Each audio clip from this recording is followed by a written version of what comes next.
ராகாப்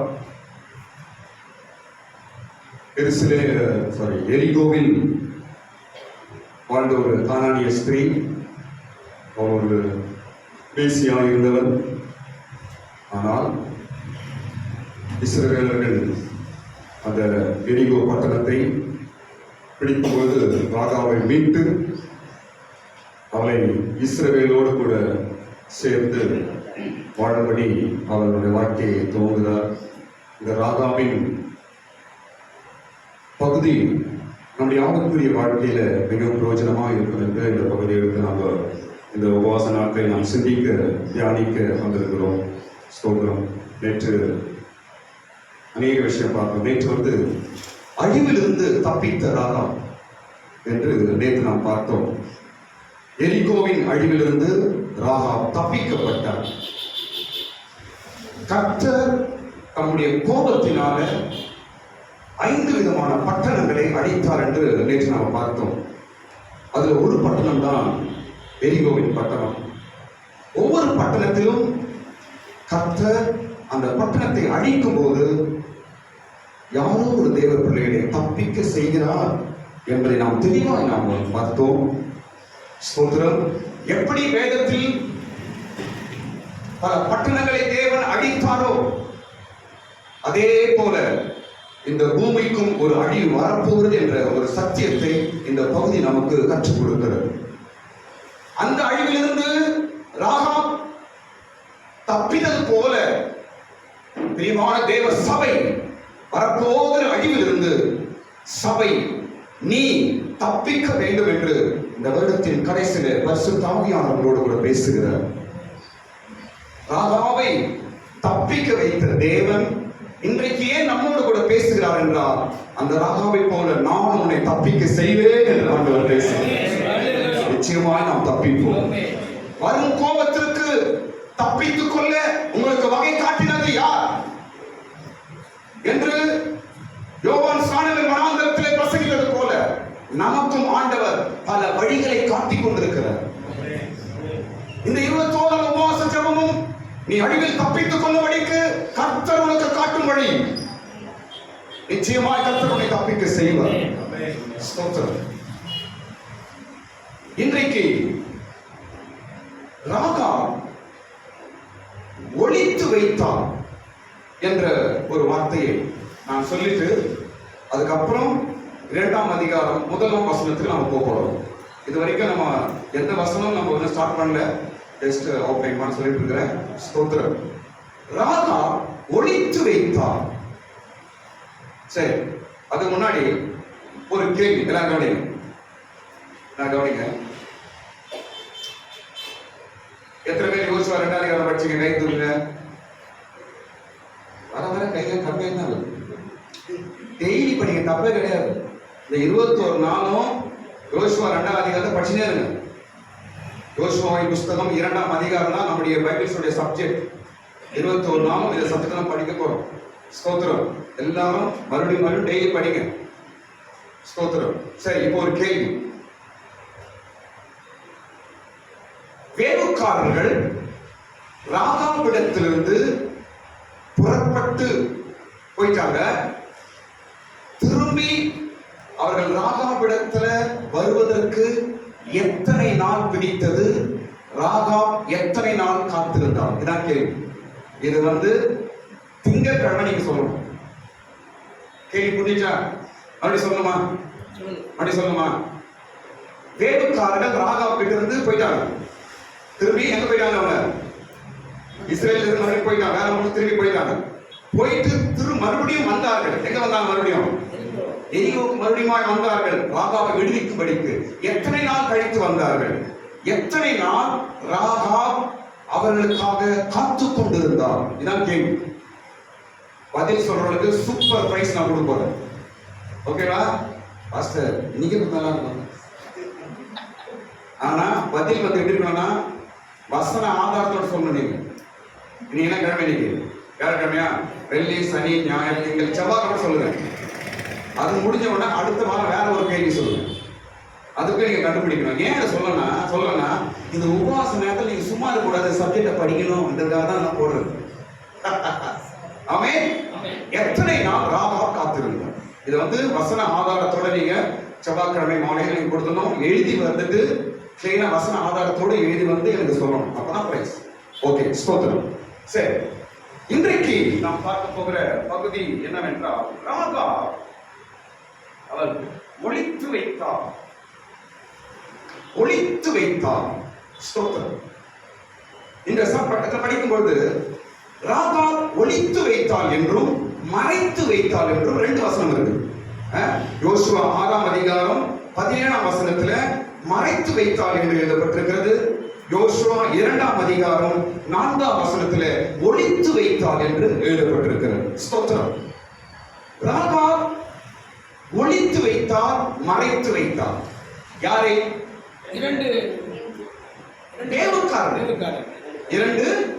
வேவுக்காரர்களை அவள் ஒளித்து வைத்தார்.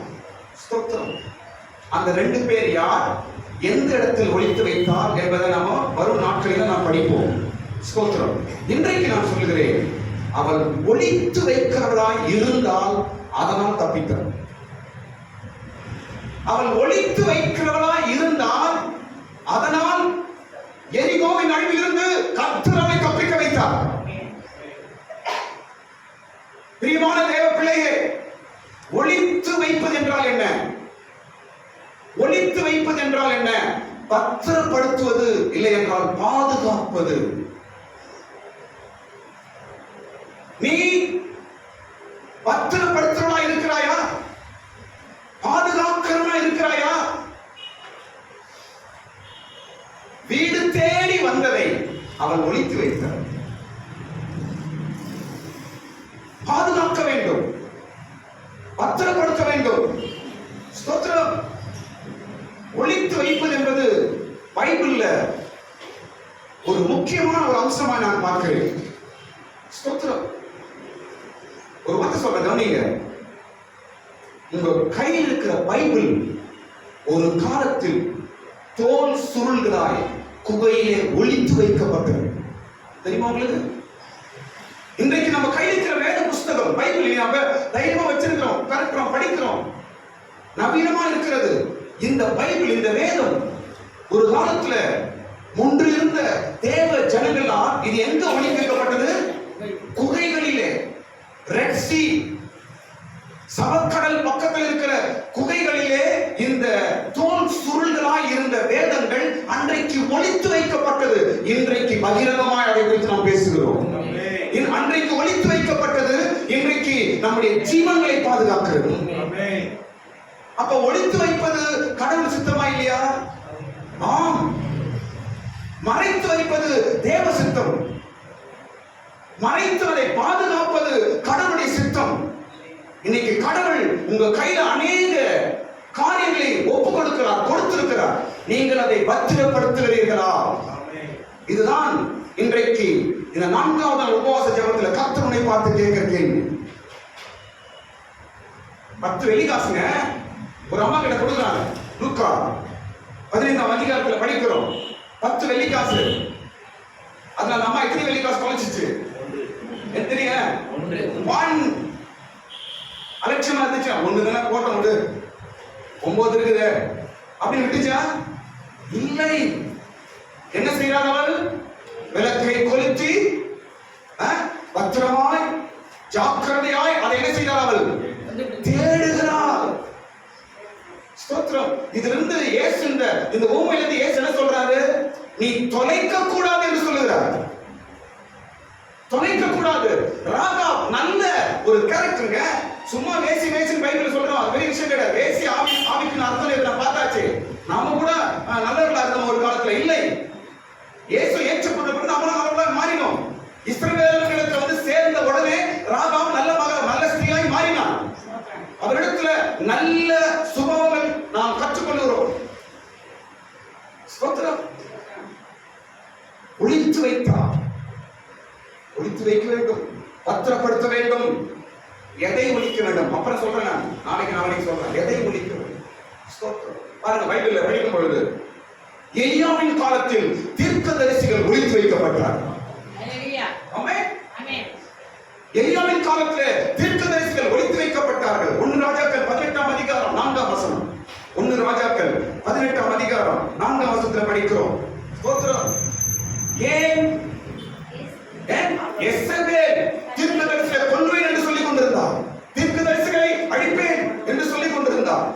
அந்த காலகட்டத்தில் தீர்க்கதரிசிகள் என்ன செய்யப்பட்டார்கள்?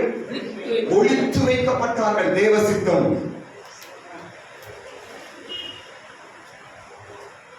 ஒளித்து மறைத்து பாதுகாத்து. இன்றைக்கு ஆண்டவர் உங்க கையில பல வெள்ளிக்காசை கொடுத்திருக்கிறாரு.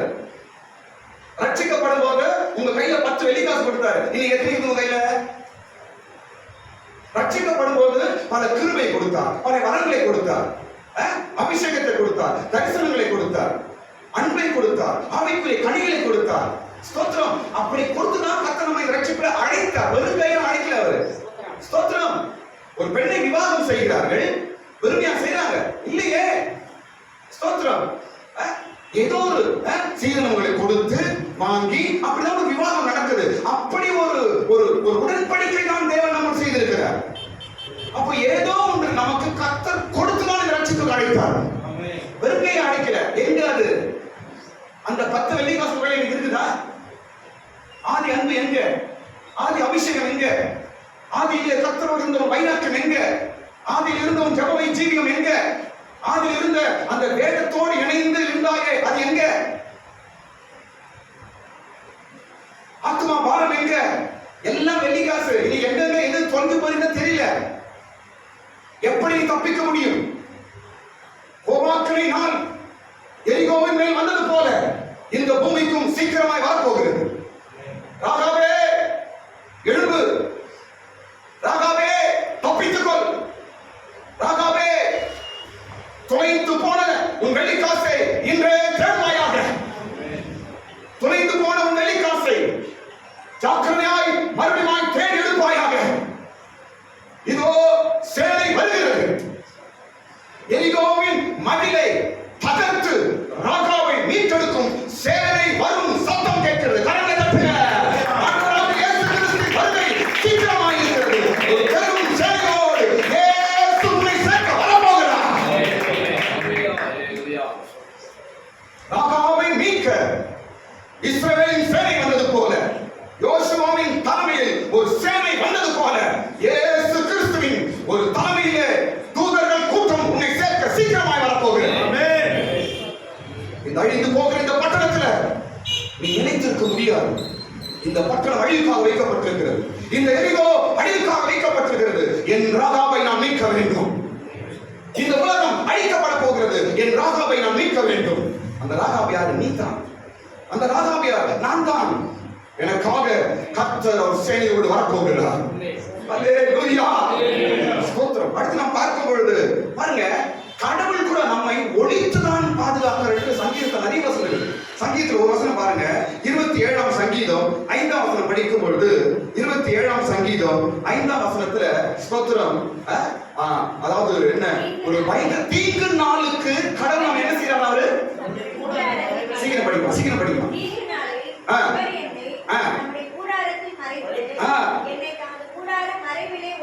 ஒளிக்கிறார், மறைக்கிறார். கடவுளே செய்யறாருங்க. நம்மளை கடவுள் எப்படி காப்பாத்துறாரா? ஒளித்து மறைத்து நம்மை காப்பாற்றுறாரு. தெரியுமா உங்களுக்கு? வேடன் கண்ணிக்கு நீ அகப்படாமல், பிசாசின் கண்ணிக்கு உன் பிள்ளைங்க அகப்படாமல், பிசாசின் கண்ணிக்கு உன் குடும்பம் அகப்படாமல், உன் கணவனையும் உன்னையும் உன் பிள்ளையும் கர்த்தர் ஒளித்து மறைத்து பாதுகாக்கிறார். நம்மை குறித்து ஒருவேளை ஆண்டவர் அலட்சியமா இருந்தா காக்கா வடித்தும் கூட கதையாயிடும். நம்மை குறித்து ஆண்டவர் ஒருபோதும் அலட்சியமா இருப்பதில்லை. ஸ்தோத்திரம். என்ன கவனிங்க, திருடனை போல வரப்போறார் இயேசு. எதற்கு வரப்போகிறார்? அவர் தம்முடைய சம்பத்தை சேர்க்க, பொக்கிஷத்தை சேர்க்க. அப்ப கடவுள் நம்ம எப்படி பார்க்கிறார்? அவரு ஒரு பொக்கிஷம். நீ ஒரு பொன், நீ ஒரு வெளியேறப்பட்ட கல். உன்னை கடவுள் பத்திரமாய் பாதுகாக்கிறார். அவரே நம்மை ஒளித்து மறைத்து பாதுகாக்கிறார். ஸ்தோத்திரம். ராகாப் ஒளிக்கிறவள், மறைக்கிறவள். ஸ்தோத்திரம். அடுத்து பார்க்கும்போது அடுத்து என்ன பார்க்கிறோம்? இன்னொரு விஷயம் சொல்ல பாருங்க. மோசே 3 மாதம் ஒளித்து வைக்கப்பட்டான். யாத்திராகம புத்தகம் நாம் படிக்கிறோம், எபிரேயர்ல படிக்கிறோம். எபிரேயர் 11ஆம் அதிகாரம் 23ஆம் வசனம். எபிரேயர் 11ஆம் அதிகாரம் 23ஆம் வசனத்துல மோசே எப்படி பாதுகாக்கப்பட்டான்? ஒளித்து. எத்தனை மாசம் ஒளி செய்யப்பட்டான்? 3 மாதம். மோசே பிறந்தபோது அவனுடைய தாய் தகப்பன்மார் அவனை அழகுள்ள பிள்ளை என்று கண்டு விசுவாசத்தினாலே ராஜாவுடைய கட்டளைக்கு பயப்படாமல் அவனை 3 மாதம் ஒளித்து வைத்தார். ஆமென். என்ன பாருங்க, என்ன கவனிங்க. மோசே ஒளித்து வைக்கப்பட்டதுனால்தான் முழு லட்சக்கணக்கான இஸ்ரவேலருக்கு ஒரு தலைவன் கிடைத்தான். பாத்தீங்களா? மோசே ஒளித்து வைக்கப்பட்டதுனால்தான் அடிமைகளை இஸ்ரவேலருக்கு விடுதலை கிடைத்தது. ஆமென். மோசே ஒளித்து வைக்கப்பட்டதுனால்தான் செங்கடல் பிளக்கப்பட்டது. இதெல்லாம் சத்தியம். ஆமென். மோசே இல்ல கூட கர்த்தர் செய்திருப்பார். அது அடுத்த சப்ஜெக்ட். அது நம்ம போக தேவை. கர்த்தர் யாரை கொண்டாலும் செய்வார். ஆனால் ஏன் மோசே ஒளித்து வைக்கப்பட்டான்? இதெல்லாம் நடக்கணும். தேவ தீர்மானம். கர்த்தர் உன் கையில் இருக்கிறத நீ இழந்து போகாமல் ஒளித்து வைப்பாய், மறைத்து பத்திரப்படுத்துவாய் என்றால் அற்புதம் நடக்கும். உனக்கு கொடுத்திருக்கிற ரட்சிப்பை மறைத்து பார்த்துக்கொள். உனக்கு கொடுத்திருக்கிற அபிஷேகத்தை மறைத்து காத்துக்கொள். உனக்கு கொடுத்திருக்கிற தரிசனத்தை மறைத்து ஒளித்து காத்துக்கொள். அது விடுதலை உண்டாக்கும். அது செங்கடலை பிளக்கும். அது உன்னை நடத்தும்.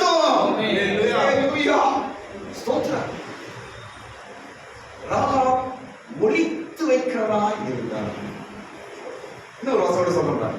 ஏசாயா ஆண்டவர் சொல்லுகிறார். ஏசாயா புத்தகத்தை படிக்கும் பொழுது, சினம் கடந்து போகும் மட்டும் நீ கொஞ்ச நேரம் ஒளித்துக்கொள். அந்த அருமையான வார்த்தை பாரு. ஏசாயா 26ஆம் அதிகாரம் 20ஆம் வசனம். ஏசாயா 26ஆம் அதிகாரம் 20ஆம் வசனம். ஆண்டவர் அழகா சொல்லிக் கொடுக்கிறார். குழந்தைக்கு சொல்ற மாதிரி இருக்கும். குழந்தைக்கு சொல்லி கொடுக்கிறது சொல்லி கொடுக்கிறார். என்ன சொல்றாரு? சினம் கடந்து போகும் மட்டும் நீ கொஞ்ச நேரம் ஒளித்துக்கொள். ஒளிச்சுக்கோ. ஒளித்து வைப்பது, மறைத்து வைப்பது கடவுளுடைய திட்டம். ஸ்தோத்திரம். இன்னொரு ஒரு வார்த்தை சொல்லி நான் அடுத்த சப்ஜெக்ட் போறேன். இயேசு கூட ஒளித்து தான் வைக்கப்பட்டார். அப்படின்னாங்க. யாருக்கு ஒளித்து வைக்கப்பட்டது? ஏரோது தேடினான். யூதருக்கு ராஜாவாய் பிறந்திருக்கிறார். அவர் என்ன செய்யணும்? கொல்ல வேண்டும். உடனே மேரியும் யோசேப்பு என்ன செய்யறாங்க? குழந்தைய ஒளிச்சு மறைக்கிறாங்க. எடுத்து ஓடுறாங்க. மாட்டு தொழுவத்தில் கொண்டு போய் மறைச்சு வைக்கிறாங்க.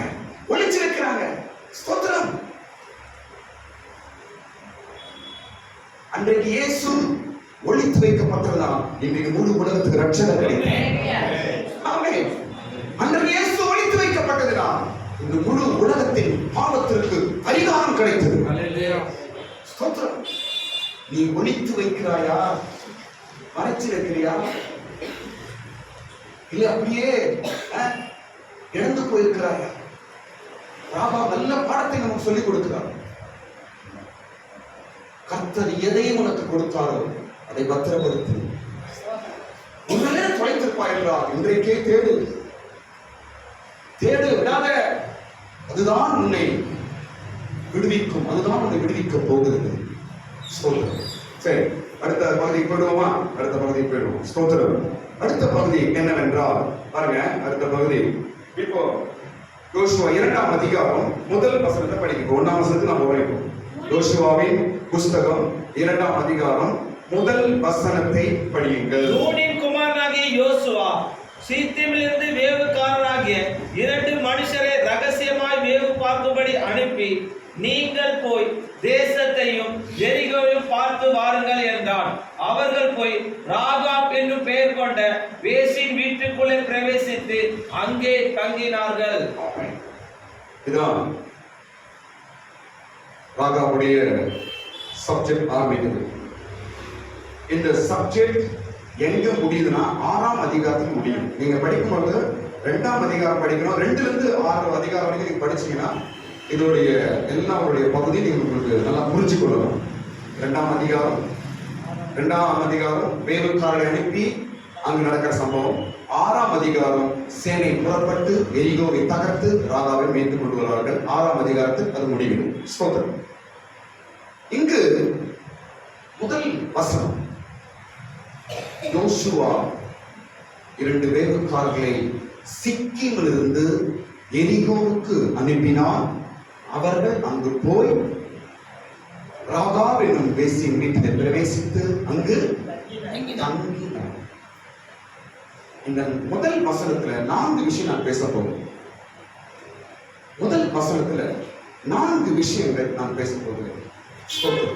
நம்பர் 1, முதலாவது என்ன என்றால், யார் அந்த 2 பேர்? இந்த 2 பேர் என்றால் என்ன? 2 பேர் ராகாவின் வீட்டுக்கு வந்த 2 பேர். அவங்க ஸ்பை, வேவுக்காரர், வாலிபர். ஆவிக்குரிய அர்த்தம் என்ன? நான் பேசுறது ஆவிக்குரிய அர்த்தம் என்ன?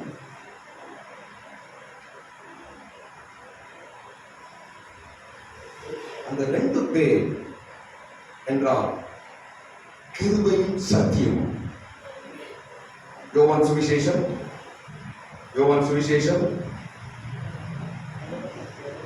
1ஆம் அதிகாரம் 17ஆம் வசனம். சீக்கிரம் படிங்க. யோவான் சுவிசேஷம் 1ஆம் அதிகாரம் 17ஆம் வசனம். நியாயப்பிரமாணம் மோசேயின் மூலமாய் கொடுக்கப்பட்டது. கிருபையும் சத்தியமும் இயேசு கிறிஸ்துவின் மூலமாய் உண்டாயிற்று. கிருபையும் சத்தியமும் ஆகிய இயேசு கிறிஸ்து. யார் அந்த 2 பேரு? ராகாபின் வீட்டுக்கு வந்தவர்கள் 2 பேர் யாரு? கிருபையும் சத்தியமாக இயேசு. ஆமென். இயேசு என்று நான் சொல்லவில்லை. அந்த இயேசு மூலமாய் நமக்கு கிடைத்த 2 காரியங்களா எனக்கு நம்ம முக்கியமான பாயிண்ட் தான்.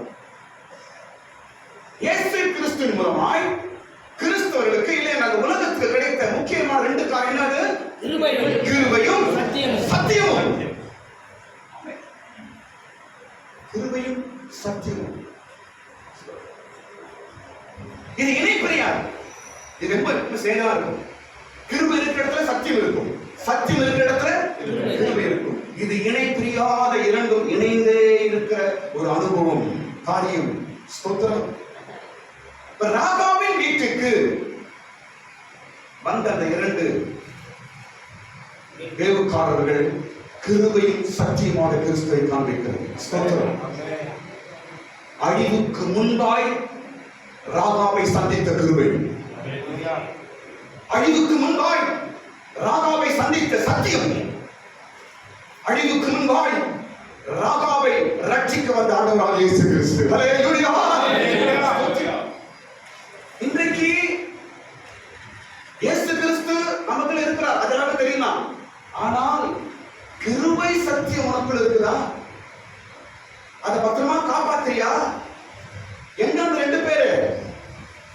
இயேசு கிறிஸ்து எனக்கு தெரியும், அவர் மூலமா ரட்சிக்கப்பட்ட அவர் தான் கடவுள். ஓகே, இதெல்லாம் ஒத்துக்கிறேன்.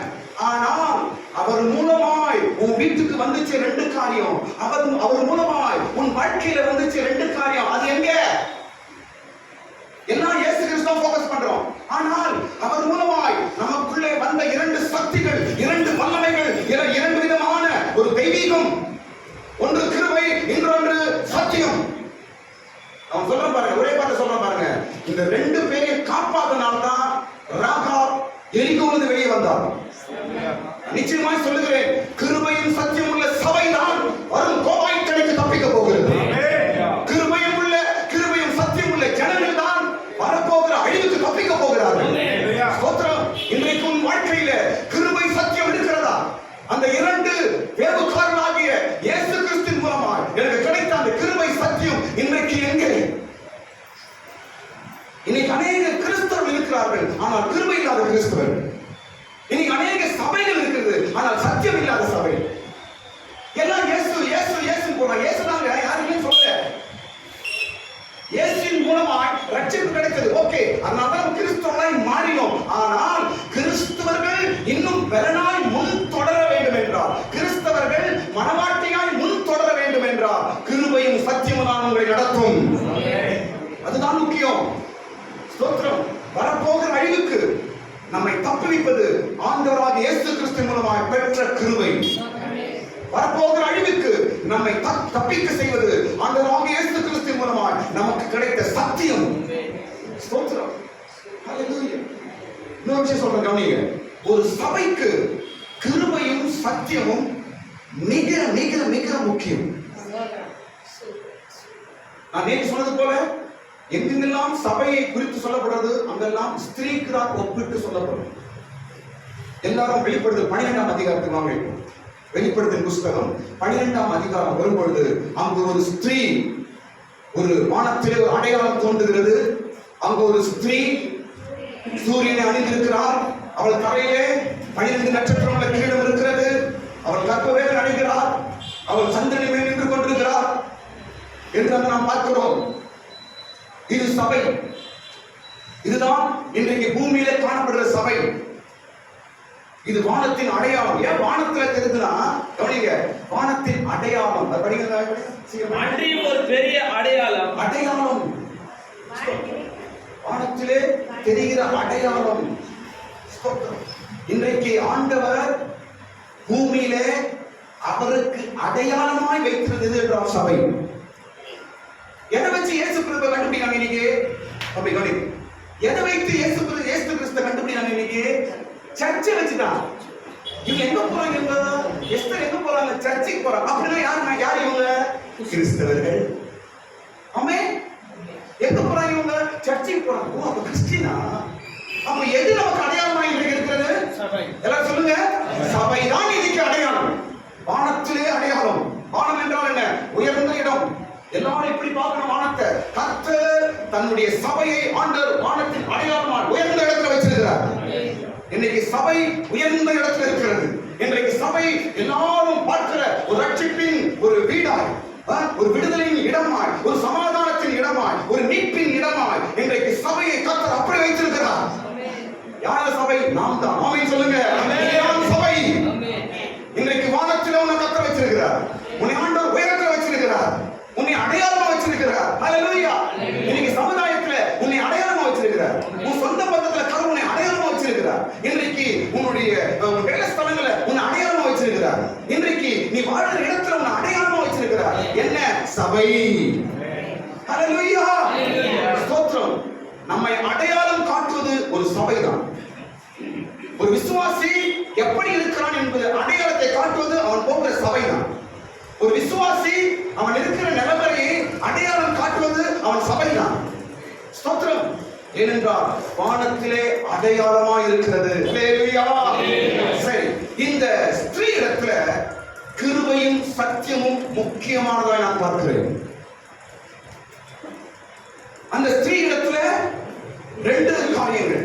எப்படி ராகாபின் வீட்டுக்கு 2 தூதர்கள் வந்தார்களோ அதே போல இன்றைக்கு சபையாகிய நமக்கும் கடவுள் 2 முக்கிய அனுபவங்களை கொடுத்திருக்கிறார், வந்திருக்கிறது. அது என்ன?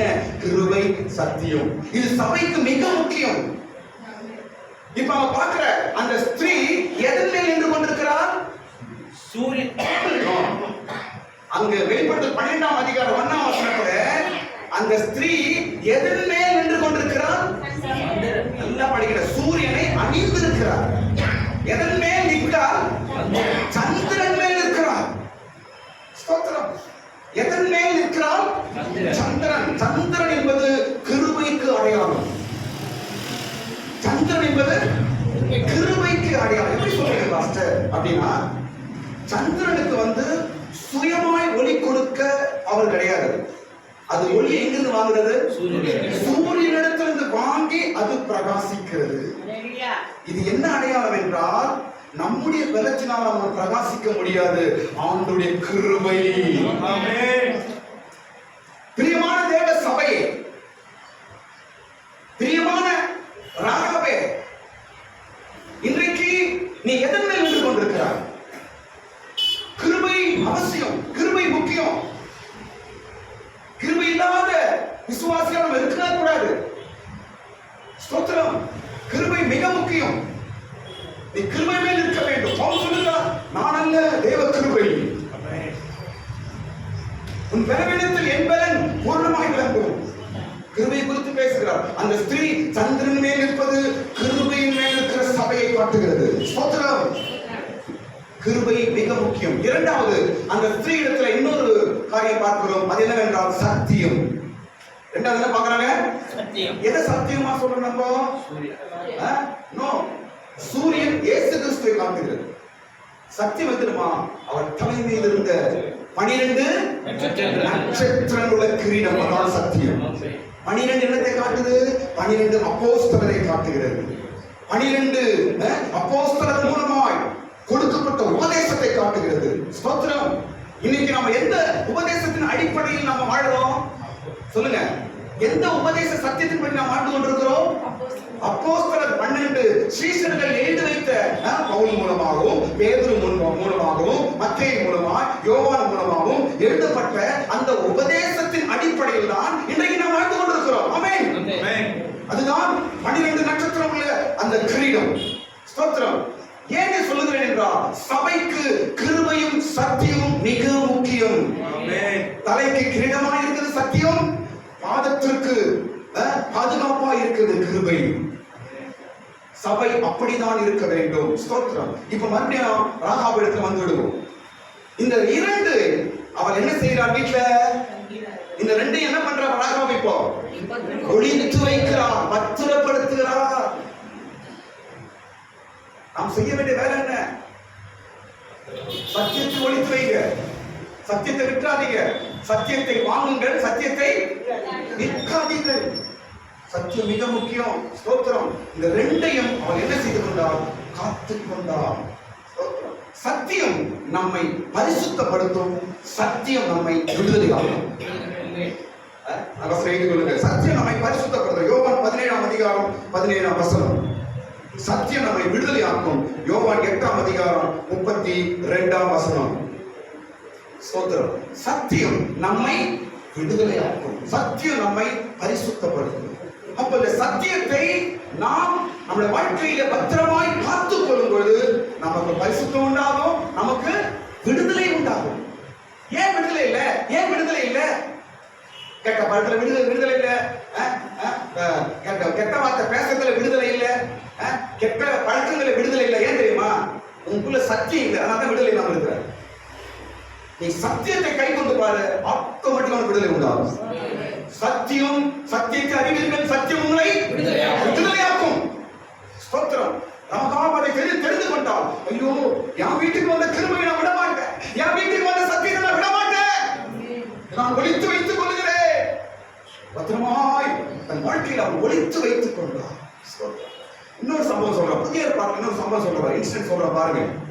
இயேசு 2 சீஷர்களை ஒரு இடத்துக்கு அனுப்புகிறார். எத்தனை பேர் அனுப்புகிறார் இயேசு? 2 சீஷர்களை அனுப்புகிறார். என்னத்துக்கு அனுப்புகிறார்?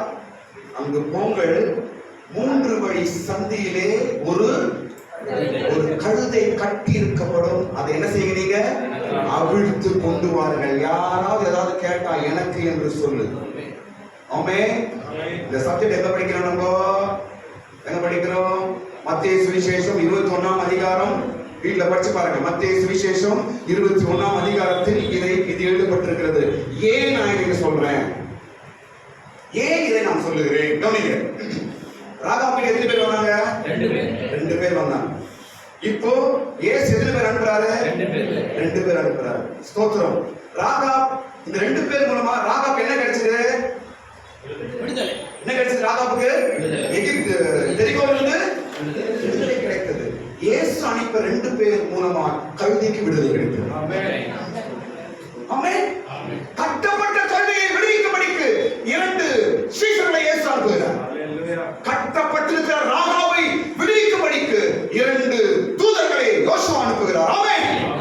இன்றைக்கு உன்னை விடுவிக்கும்படிக்கு ஆண்டவராக இயேசு கிறிஸ்து சத்தியமும் கிருபையும் அனுப்பியிருக்கிறார். நிச்சயமாக நீ மீட்கப்படுவாய். கட்டப்பட்டிருக்கிற கழுதையே உனக்கு விடுதலை உண்டு. கட்டப்பட்டிருக்கிற கழுதையே உன்னை அவிழ்க்கும்படிக்கு இன்னைக்கு ஆண்டவராக இயேசு கிறிஸ்து சத்தியமும் கிருபையும் அனுப்பியிருக்கிறார். எரிகோவிலே ராகாப் கட்டப்பட்டிருக்கிறார். எரிகோவிலே ராகாப் அந்த சாப ஊர்ல கட்டப்பட்டிருக்கிறார். அவர் விடுவிக்க வழியே இல்லை. ஸ்தோத்திரம். 2 தூதர்கள் வந்தார்கள். 2 தூதர்கள் வந்தார்கள். இன்னொரு விஷயம் சொல்ற கவனிங்க. சோதோம் கொமோராவில் இருந்து லோத்தை விடுவிக்கும்படிக்கு எத்தனை தூதர்கள் வந்தார்கள்? 2 பேர் வந்தார்கள். ஆண்டவர் பாருங்க, கரெக்டா 2 பேர் அனுப்புறாரு. என்ன? சத்தியமும் கிருபையும். சத்தியமும் கிருபையும் எங்கு வருகிறதோ அங்கு விடுதலை. சத்தியமும் கிருபையும் எங்கு வருகிறதோ அங்கு மீட்பு. சத்தியமும் கிருபையும் எங்கு வருகிறதோ அது எப்படிப்பட்ட ஆனாலும் அது தூக்கி வெளியே கொண்டு வந்துடும். ஆமென். பயங்கரமான பாவத்திலே, விபச்சார வாழ்க்கையிலே, வேசித்தன வாழ்க்கையிலே முழுகி போயிருந்த ராகாவை தூக்கி எடுத்தது சத்தியமும் கிருபையும். ஆமென். இன்றைக்கு உன் வாழ்க்கையும் தூக்கி எடுக்க கர்த்தர் சத்தியத்தை அனுப்பி கொண்டிருக்கிறார். இன்றைக்கு உன் வாழ்க்கையை விடுவிக்க ஆண்டவராக இயேசு கிறிஸ்து இந்த உபவாச நாட்கள் மூலமாக கிருபை அனுப்பி கொண்டிருக்கிறார். நிச்சயமாய் நீ உயிர்ப்பிக்கப்படுவார். நிச்சயமாய் நீ மீட்டெடுக்கப்படுவார். நிச்சயமாய் வெளியே வருவார். ராகாவை விடுவித்த அந்த 2 வேவுக்காரர்கள், ராகாவை மீட்ட அந்த 2 வேவுக்காரர்கள், ராகாவை ரட்சித்த அந்த 2 வேவுக்காரர்கள் இந்த நாளிலே நம்மை சந்திக்கிறார்கள். ஹல்லேலூயா. முதலாம் வசனத்துல 4 பாயிண்ட். ஒரு பாயிண்ட்டுக்கு போயிட்டு இருக்கு வண்டி. இரண்டாவது பாயிண்ட் சொல்லி நான் முடிச்சிடுறேன். ஒரு நாளைக்கு போயிடுவோம். 2வது பாயிண்ட் என்னவென்றால், அந்த 2 பேர்களும் அனுப்பப்பட்டவர்கள். அந்த 2 பேர்களும் அனுப்பப்பட்டவர்கள். யார் மூலம் அனுப்பப்பட்டார்கள்? யோசுவாவின் மூலம் அனுப்பப்பட்டார்கள். அனுப்பப்பட்டவர்கள். நீங்கள் எரிகோவுக்கு போய் அந்த பட்டணத்தின் நிலவரம் என்ன என்று பார்த்து வாருங்கள் என்று யோசுவா 2 வேவுக்காரர்களை அனுப்பினார். யோசுவாவால் அனுப்பப்பட்டவர்கள் ராகாவின் வீட்டுக்கு வந்தார்கள். இதெல்லாம் ஆழமான சத்தியங்கள். இன்றைக்கு உன் வீட்டுக்கு வந்திருக்கிற ஆண்டவராக இயேசு கிறிஸ்து இந்த உலகத்துக்கு அனுப்பப்பட்டு வருகிறார். உன் வீட்டுக்கு வந்திருக்கிற சத்தியம் ஆண்டவரால் அனுப்பப்பட்டது. அனுப்பப்பட்டவைகள் நம் வீட்டுக்கு வந்திருக்குது. ஆமென். இன்னைக்கு ரட்சிக்கப்பட்டிருக்கிறாய் என்றால் பரலோகத்தில் உனக்கு அனுப்பப்பட்டிருக்கிறது. இன்றைக்கு நன்மை அடைகிறாய் என்றால் பரலோகத்தில் உனக்கு அனுப்பப்பட்டிருக்கிறது. இன்னொரு பகுதி நான் சொல்லுகிறேன். முழு எரிகோவும் முழு இஸ்ரவேலும் ராகாவை வேசியாய் பார்த்தார்கள். ஆனால் பரலோகத்தின் தேவன் ராகாவை மகளாய் பார்த்தார். கையை தட்டுங்க, கரங்களை தட்டுங்க. அதற்குதான் தூதரை அனுப்புகிறார்கள். அவன் சொல்ல பாருங்க, அவன் இப்படி சொல்றான், இவன் இப்படி சொல்றான், அவன் இப்படி இதெல்லாம் பார்க்காத. உன் பார்வை வேறு, தேவன் பார்வை வேறு. எல்லாரும் அலட்சியமாகவும் அசிங்கமாகவும் அருவருப்பாகவும் பார்த்தார்கள் ராகாவை. ஆனால் பரலோகத்தின் தேவனும் அவளை தன் சொந்த பிள்ளைகளை பார்த்தார். அதனால் ஏவுக்காரர்கள் அனுப்பப்பட்டார்கள். ஸ்தோத்திரம். இன்றைக்கு முழு உலகத்தின் பிள்ளைகளை கடவுள் தன் பிள்ளையாய் பார்த்து சொந்த மகனாக இயேசு கிறிஸ்துவை அனுப்பினார். இன்றைக்கு உன் வீட்டுக்கு இயேசு வந்திருக்கிறாரு. இன்னைக்கு உன் வீட்டுக்கு சத்தியம் வந்திருக்கிறது. இன்னைக்கு உன் வீட்டுக்கு கிருபை வந்திருக்கிறது. காரணம் என்ன? அனுப்பப்பட்டது. ஹல்லேலூயா. அனுப்பப்பட்டவைகள் நாம் பார்க்கிறோம். ஸ்தோத்திரம். லூக்கா 4ஆம் அதிகாரம் 43ஆம் வசனத்துல இயேசு அனுப்பப்பட்டார். யோவான் சுவிசேஷம் 5ஆம் அதிகாரம் 30ஆம் வசனம். ஸ்தோத்திரம். 2 வசனம் எழுதி வைத்துக்கொள்ளுங்க. இயேசு இந்த உலகத்துக்கு அனுப்பப்பட்டவர். நான் சொந்தமாய் வரவில்லை, பிதா என்னை அனுப்பினார். நான் சொந்தமாய் எதுவும் செய்யவில்லை, பிதாவின் சித்தம் செய்ய வந்திருக்கிறேன். நான் பிதா என்னை அனுப்பினது போல நான் உங்களை அனுப்புகிறேன். ஸ்தோத்திரம். யோசுவா மூலமாய் அனுப்பப்பட்ட 2 பேர். ஸ்தோத்திரம். இயேசு இந்த உலகத்திற்கு அனுப்பப்பட்டார். இன்னொன்று பாருங்க, இன்னொன்று சொல்ல பாருங்க. பரிசுத்த ஆவி தேவனால் அனுப்பப்பட்டது. ஸ்தோத்திரம். படிக்கிறது எழுதி வைத்துக் கொள்ளுங்க. யோவான் 16ஆம் அதிகாரம் 7ஆம் வசனம். நான் போய் உங்களுக்கு ஒரு தேற்றவாளனை அனுப்புவேன். எல்லாம் அனுப்பப்பட்டதுதான். ஸ்தோத்திரம். என்ன பாருங்க, ராகாவின் கதை வந்து தற்காலிகமாக இன்சிடென்டா நடந்ததே கிடையாது. எவ்ரிதிங் காட்ஸ் பிளான் தான். தேவ தீர்மானத்தின்படிதான் ராகாவின் வீட்டுக்கு அனுப்பப்பட்டது. என்ன இந்த ஆக்சிடென்ட் வந்து இது தற்காலிகமா வந்து ராகா தப்பிச்சிட்டார். நோ, நீ ரட்சிக்கப்பட்டது ஏதோ தற்காலிகமா நடந்ததல்ல. இன்னைக்கு நீ சபைக்கு வருகிறாய் என்றால் ஏதோ தற்காலிகமா நடந்ததல்ல. இன்னைக்கு நீ பைபிளை தூக்குகிறாய் என்றால் தற்காலிகமா நடந்ததல்ல. ஸ்தோத்திரம்.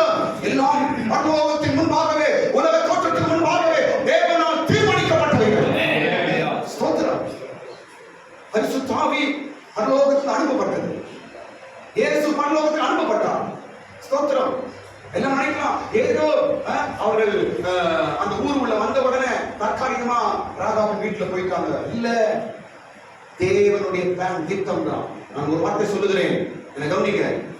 உங்க வாழ்க்கையில் நடக்கிறதெல்லாம் தேவ சித்தம் என்று நீங்க 100% நம்பினீங்கன்னா நீங்க வெளியே வந்துடலாம். சந்தேகப்படவே கூடாது.